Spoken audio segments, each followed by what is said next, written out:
మరి Munugode by elections రసవత్తరం జరుగుతున్న సందర్భంలో అందరు క్యాండిడేట్లు మరి చాలా ప్రచారం నిర్వహిస్తున్నారు. ఓటర్లను ప్రసన్నం చేసుకుని తను చేసినటువంటి పనులన్నీ తెలియజేస్తున్న సందర్భంలో మరి చౌటుప్పల్ నియోజకవర్గం చౌటుప్పల్ మండలంలో ఉన్నటువంటి కోయిలగూడ గ్రామంలో ఇప్పుడే మరి కాంగ్రెస్ పార్టీ అభ్యర్థిగా మరి పాల్వాయి శ్రవంతి గారు ఇక్కడ రావడం జరిగింది. అలాగే ఉత్తమ్ కుమార్ రెడ్డి గారు కావచ్చు, డీసీసీ ప్రెసిడెంట్ అనిల్ కుమార్ గారు కావచ్చు, అలాగే చూసినట్లయితే బీర్లా ఐలయ్య గారు కూడా ఇక్కడ ప్రస్తుతం మనతుంటున్నారు. చెప్పండి సార్, ఎలా ఉంది ప్రచారం, ఏమనిపిస్తుంది? ప్రచారం ఊపందుకుంటుంది. కాంగ్రెస్ పార్టీ ఇప్పుడే ఊపందుకుంటుంది. కొంచెం ఆలస్యంగా వచ్చినా జర మంచిగా గట్టిగా వచ్చినాం. ఈ గడిచిన 10-12 రోజులకెళ్ళి చూస్తుంటే చాలా రోజు ఇంప్రూవ్ అవుతుంది. బీజేపీ వెనక పడుతుంది, కాంగ్రెస్ ముందుకు పోతుంది. టీఆర్ఎస్ను కూడా ఢీ కొట్టి దాటి గెలిచే పరిస్థితిలో కాంగ్రెస్ పార్టీ ఉందనే ధైర్యం ఈరోజు మరి ఇక్కడ చూసినారు. ఇక్కడ కోయలగూడెంలో దాదాపు 700-1000 మంది మహిళలు, ఈ పురుషులు కానీ యూత్ కానీ చాలామంది ఉన్నారు. మల్కాపూర్లో ఇంకా జోర్దార్ నడిచిండే ర్యాలీ. సో ఆ విధంగా చౌటుప్పల మండలంలో మంచిగా ఉంది. పక్కకు నారాయణపూర్ కానీ అంతటా కూడా బాగున్నది. కాంగ్రెస్కు డబ్బులు ఇచ్చి ప్రచారానికి పంపుతుంది టీఆర్ఎస్ఏ అని బహిరంగంగా రాజగోపాల్ రెడ్డి అన్నాడు. ఇందులో వాస్తవం ఉందా? ఇప్పుడు రాజగోపాల్ మాటలు నమ్మొచ్చునా? ఇంత మెజార్టీ ఇచ్చి గెలిపించిన రాజగోపాల్ రెడ్డి ఏం చేసిండు? ఈ రాష్ట్రంలో ఏ ఎమ్మెల్యే అన్నట్లు చేసిండా? ఏదైనా పార్టీ మారుడే కాక పార్టీ శ్రేణులను కూడా ఇబ్బంది పెడుతూ మరి వాళ్ళను మీతోటి ఏది కాదు, ఈ పార్టీతోటి ఏది కాదు, ఒకసారి ఎంపీ, ఒకసారి ఎమ్మెల్యే, ఒకసారి ఎమ్మెల్సీ చేసిన పార్టీని ఒక విలువ లేకుండా మాట్లాడి పార్టీ మారి ఓ సంవత్సరం ఎన్నికల ముందు తీరా మోక మీద మరి మోసం చేసి మునుగోడు ప్రజలను మోసం చేసి మాయమాటలు చెప్పే రాజగోపాల్ రెడ్డి మాటలు నమ్మితే ఇక దానికి ఇక ఏముండదు. సిపిఐ సిపిఎం ఎందుకు మరి గత ఎన్నికలప్పుడు మీ ఉన్నటువంటి ఇప్పుడు కారు వెంబడి తిరుగుతున్నారు? సిపిఐ సిపిఎం కూడా ప్రతిపక్షాలు కాంగ్రెస్ కానీ కమ్యూనిస్ట్ కానీ కలిసి పనిచేయాలి. మునుగోడులో కూడా ఎప్పుడు కాంగ్రెస్ కమ్యూనిస్టే గెలిచినా ఇక్కడ అంటే ఇద్దరి భావాలు కూడా సేమ్, కొంత తేడాలు ఉండొచ్చు. వాళ్ళు లెఫ్టిస్టులు ఓకే, ఒక సమాజం సోషలిస్ట్ భావాలు ఉంటాయి. కాంగ్రెస్ కూడా ఒక సెక్యులరు లౌకికవాదం, అందరూ బడుగు బలహీన వర్గాలు పైకి రావాలి, అందరు మంచి చెడులు చూసేది కాంగ్రెస్ పార్టీ. దాదాపు ఇద్దరి ఆలోచనలు ఒకటే.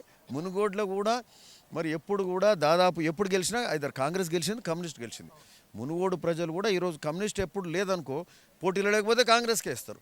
మరి రాష్ట్ర పెద్దలు కమ్యూనిస్ట్ నాయకులు ఏం ఆలోచించుర్రు, వాళ్ళకి ఇంకేమైనా ఆలోచనలు, ఇంకేమైనా పెద్ద ఆలోచనలు ఉన్నా మాకు తెలియదు. కమ్యూనిస్ట్ పార్టీని మేము ఎప్పుడు గౌరవిస్తాం. బట్ మునుగోడు కమ్యూనిస్టు శ్రేణులను మాత్రం మేము ఈరోజు రిక్వెస్ట్ చేస్తున్నాం. మరి మీరు మన భావాలన్నీ ఒకటి కాబట్టి కాంగ్రెస్ అభ్యర్థి పాల్వాయి శ్రవంతిని గెలిపించాల్సిందిగా మేము కోరుతా ఉన్నాం. కేంద్రంలో రాష్ట్రంలో దరిదాపులో లేని పార్టీని ఎందుకు గెలిపించాలి అని చెప్తారు? సిసి అట్లంటే ఎందుకు గెలిపేయాలనేది అట్లంటే బీజేపీని ఎందుకు గెలిపించినండి? ఆ రోజు మేము 75 ఏళ్ళ 65 ఏళ్ళు మేము పాలించినాము. మీరు 10 ఏళ్ళల్లో ఎప్పుడు ఏం మీరు పాలించింది ఎన్నేళ్ళు? ఈ 75 ఏళ్ళల్లో ఇక్కడ టీఆర్ఎస్ ఎన్నేళ్ళు పాలించింది? మీకంటే 6 ఇంతలు మేము పాలించినాం. ఒకసారి ఒకరు గెలుస్తారు, ఒకసారి ఒకరు గెలుస్తారు, ఒకరి మీద ఒకసారి విరక్తి వస్తుంది. సరే ఏదేమున్నా దేశానికి స్వతంత్రం తెచ్చినాం, తెలంగాణ ఇచ్చినాం, చాలా అంశాలు ఉన్నాయి. పేదోనికి రిజర్వేషన్ ఇచ్చినాం, పేదోళ్ళకి భూములు ఇచ్చినాం, బ్యాంక్స్ నేషనలైజ్ చేసినాం, ఇండ్లు కట్టించుండ్రు, రైతు రుణమాఫీ చేసిండ్రు, రైతులకు ఉచిత కరెంట్ ఇచ్చినాం. రాజశేఖర రెడ్డి గారు కానీ మరి కాంగ్రెస్ ప్రభుత్వ హయాంలో ఎన్నో మేళ్ళు కాంగ్రెస్ పార్టీ చేసింది. సో ఇండ్ల ఇక్కడ ఏలెత్తి పెట్టే పరిస్థితి ఏం లేదు. ఇక్కడ మేము చాలా ధైర్యంగా ఉన్నాం. ఒక్కొక్కసారి ఒక్కొక్కరికి ప్రజలు ఈ అవకాశం ఇస్తారు. ఇప్పుడు తప్పకుండా ఈరోజు మా రాహుల్ గాంధీ గారు కూడా భారత్ జోడో యాత్ర బాగా చేస్తూ ఉన్నారు. దేశం మొత్తం కింది నుంచి దక్షిణాది నుంచి ఉత్తరానికి వరకు మొత్తం కాశ్మీర్, కన్యాకుమారి నుంచి కాశ్మీర్ వరకు తిరుగుతుండ్రు. దీంతో చాలా మార్పు కూడా ఈరోజు వస్తుంది.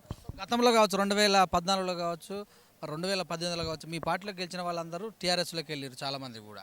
సో మళ్ళీ అదే మీ పార్టీలో గెలిచిన వ్యక్తి పార్టీ ప్రభుత్వంలో కాకుండా మళ్ళీ ప్రతిపక్షం దాంట్లోకి వెళ్ళారు. ప్రజలు ఎలా నమ్మాలి? అది ఇప్పుడు ప్రజాస్వామ్యంలో ఇది పార్టీలు గట్టిగా ఉంటాయండి. వ్యక్తుల చర్యలకు బాధ్యులం మేం కాదు కదా. వాళ్ళు మరి అది తప్పుడు కార్యక్రమం. అది ఎవరేం సమర్థించరు, ప్రజలు సమర్థించరు. అలాంటి వాళ్ళకు మళ్ళీ గెలవరు, అలాంటి వాళ్ళకు బుద్ధి చెప్తారు. సరే వాళ్ళు పోయి ఉండొచ్చు, వాళ్ళు ఆ రోజు పరిస్థితుల అభివృద్ధో ఏదో అని మాట్లాడిపోయిండ్రు, అది కూడా తప్పే. కానీ ఈయన మోక మీద మోసం చేసిపోయిండు. ఎలక్షన్ తీసుకొచ్చి కాంగ్రెస్ లేకుండా చేయాలనే ఆలోచనతో మోసపూరిత భావంతో రాజగోపాల్ రెడ్డి పోయిండు. ఇది చాలా తప్పు అని మేము అనుకుంటున్నాం. కోమటిరెడ్డి వెంకరెడ్డి గారు కూడా కాంగ్రెస్ పార్టీకి కాకుండా బీజేపీకి అయినట్టు వైరల్ కూడా అయింది కదా. మరి భారత జోడో యాత్రలో 28వ తారీఖు 27వ తారీఖు నాడు ఆయన పేరు కూడా ఉంది. దీన్ని ఎలా చూడాలి? అది ఆయన ఎంపీ, ఈ ప్రాంతానికి ఎంపీ. మరి ఆ స్థాయి వ్యక్తిని మేము మాట్లాడడం కరెక్ట్ కాదు. ఎందుకంటే ఆయన కాంగ్రెస్ పార్టీ ఎంపీగా ఉన్నాడు. ఆ ఎంపీని మేము గౌరవిస్తాం. ఆయన ఏదన్నా మాటలు మాట్లాడితే అది అధిష్టానము చూసుకుంటుంది. మరి ఏ కార్యక్రమాలు జరగాలో అవి జరుగుతాయి. బస్ అంతే. భారత్ జోడో యాత్ర మరి మునుగోడుకు ప్లస్ అయ్యే అవకాశం ఉందా? 100% ప్లస్ అవుతుంది. మేము మునుగోడు ప్రజలం కూడా 30వ తారీఖు నాడు బహుశా మాకు టైం ఇచ్చిండ్రు. ఎక్కడంటే షాద్నగర్ దగ్గర దాదాపు మునుగోడు నుంచి మండలానికి మరి ఈ నియోజకవర్గాన్ని నుంచి దాదాపు మరి 10-20 మంది 10-20 వేల మందిని తీసుకెళ్లే కార్యక్రమం ఉంది. అది ఇంకా సరిగ్గా మాకు చెప్పలేదు. సో తప్పకుండా దాని ఎఫెక్టు ఇక్కడ ఉంటుంది ప్రజలు.